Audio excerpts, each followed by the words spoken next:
July August আন্দোলনে কুষ্টিয়ায় ৬ জনকে হত্যাসহ সুনির্দিষ্ট অভিযোগের ভিত্তিতে মানবতাবিরোধী অপরাধের ২ মামলায় হাসানুল হক ইনু ও মাহবুবুল আলম হানিফ সহ ৪ আওয়ামী লীগ নেতার বিচার শুরুর নির্দেশ দিয়েছে আন্তর্জাতিক অপরাধ ট্রাইব্যুনাল।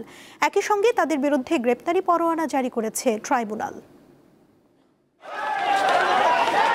জুলাই আন্দোলনে কুষ্টিয়ায় ৬ হত্যা, ষড়যন্ত্র ও উস্কানি সহ মোট ৩ অভিযোগে আওয়ামী লীগের যুগ্ম সাধারণ সম্পাদক মাহবুবুল আলম হানিফ সহ ৪ জনের বিরুদ্ধে মানবতা বিরোধী অপরাধের মামলায় আনুষ্ঠানিক অভিযোগ গঠনের আদেশ দিয়েছে ট্রাইব্যুনাল। আন্তর্জাতিক অপরাধ ট্রাইব্যুনাল ২ এর চেয়ারম্যান বিচারপতি নজরুল ইসলাম চৌধুরীর নেতৃত্বাধীন ৩ সদস্যের বিচারিক প্যানেলে রবিবার এই আদেশ দেয়।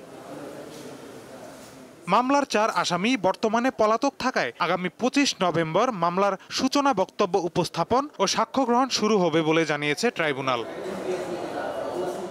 এদিকে কুষ্টিয়ায় সংঘটিত মানবতা বিরোধী অপরাধের অপর এক মামলায় হাসানুল হক ইনুর বিরুদ্ধে ৭ হত্যাকাণ্ড সহ ৮ অভিযোগ গঠন করে ৩০ নভেম্বর সূচনা বক্তব্য ও সাক্ষ্য গ্রহণ শুরুর দিন ধার্য করেছে একই ট্রাইব্যুনাল।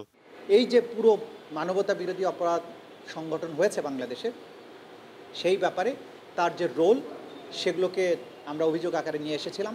সেগুলোর ভিত্তিতে মোট ৮টি অভিযোগ তার বিরুদ্ধে গঠন করা হয়েছে।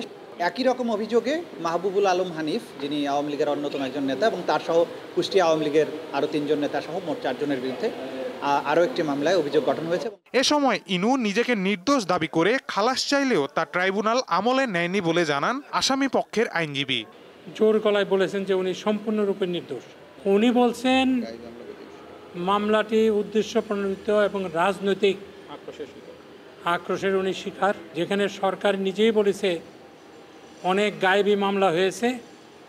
তো উনি দাবি করেছেন যে উনি ওই অনেক গায়েবী মামলার মধ্যে উনি একজন।